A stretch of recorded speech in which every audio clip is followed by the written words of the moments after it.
26 अगस्त 2026 का समाचार बुलेटिन। 25 अगस्त की घटित प्रमुख खबरें। नमस्कार, आप देख रहे सोल्जर वॉइस और मैं हूं डॉक्टर टी.सी. राव। प्रस्तुत है 25 अगस्त 2026 की प्रमुख राष्ट्रीय, अंतर्राष्ट्रीय, हरियाणा, आर्थिक, रक्षा और खेल जगत की खबरें। सबसे पहले मुख्य समाचार। भारत और चीन के बीच सीमा विवाद पर 25वें दौर की विशेष प्रतिनिधि वार्ता बीजिंग में संपन्न हुई। गुरुग्राम में भारी वर्षा और जल भराव के कारण स्कूलों को ऑनलाइन चलाना पड़ा तथा कंपनियों को वर्क फ्रॉम होम की सलाह दी गई। हरियाणा में सफाई कर्मचारियों ने कम वेतन को लेकर प्रदर्शन किया। भारत शेयर बाजार बढ़त के साथ बंद हुए और कच्चे तेल की कीमतों में गिरावट दर्ज की गई। दोस्तों, अब समाचार है विस्तार से। राष्ट्रीय समाचार। राष्ट्रीय सुरक्षा सलाहकार अजीत डोभाल और चीन के विदेश मंत्री वांग यी ने बीजिंग में भारत चीन सीमा प्रश्न पर 25वें दौर की विशेष प्रतिनिधि वार्ता को खत्म कर दिया।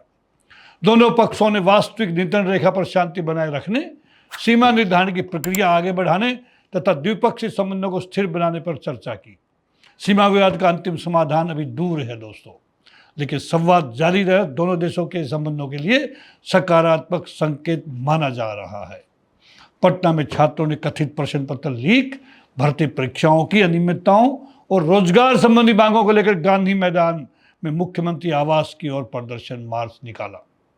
छात्रों ने भर्ती प्रक्रिया में पारदर्शिता और समयबद्ध नियुक्तियों की मांग की है। हरियाणा और दिल्ली एनसीआर की कुछ खबरें दोस्तों। गुरुग्राम में तेज बारिश के बाद कई सड़कों और अंडरपासों में जल भराव से यातायात प्रभावित रहा।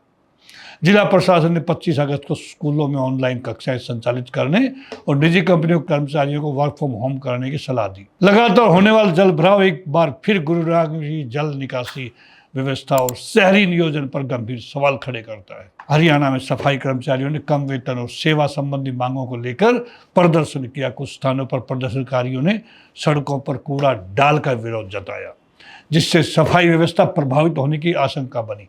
कर्मचारियों ने सरकार से वेतन और सेवा शर्तों पर शीघ्र निर्णय लेने की मांग की है। अंतर्राष्ट्रीय समाचार पर नजरें दोस्तों।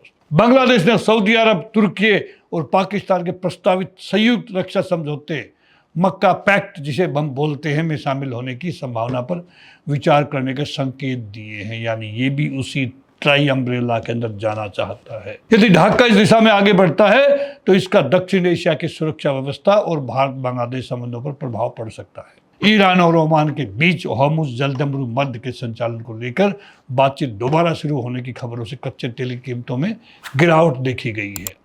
इस जलमार्ग में तनाव कम होना भारत जैसे बड़े तेल आयातक देश के लिए महंगाई और ऊर्जा सुरक्षा के दृष्टिकोण से राहत दे सकता है। अब अर्थव्यवस्था और कारोबार के ऊपर कुछ खबरें। मंगलवार को भारतीय शेयर बाजार बढ़त के साथ बंद हुआ। निफ्टी लगभग 0.48% बढ़कर 24,334 के स्तर पर और सेंसेक्स 0.37% चढ़कर 77,656 पर बंद हुआ। तेल की कीमतों में कमी से बाजार को समर्थन मिला है। अर्थशास्त्रियों के एक सर्वेक्षण में अप्रैल से जून तिमाही के दौरान भारत की आर्थिक वृद्धि लगभग 7.1% रहने का अनुमान व्यक्त किया गया है। उपभोग और सरकारी खर्च से अर्थव्यवस्था को सहारा मिला है, जबकि निजी निवेश और वैश्विक तनाव अभी भी प्रमुख चुनौतियां बने हुए हैं। खेल समाचार। राष्ट्रीय खेल दिवस से पहले केंद्र सरकार ने 27 अगस्त को देश भर में खेलो इंडिया संवाद खेल की बात प्रधानमंत्री मोदी के साथ कार्यक्रम आयोजित करने की घोषणा की है। इसका उद्देश्य खिलाड़ियों, प्रशिक्षकों और युवाओं के साथ संवाद करते हुए देश में खेल संस्कृति को बढ़ावा देना है। अंत में आज का विचार। मजबूत राष्ट्र केवल सीमाओं की सुरक्षा से नहीं, बल्कि पारदर्शी व्यवस्था, सुरक्षित शहर और जागरूक नागरिकों से बनता है। इसी के साथ समाचार बुलेटिन समाप्त होता। आप देखते रहिए सोल्जर वॉइस, राष्ट्र हित की बुलंद आवाज। जय हिंद।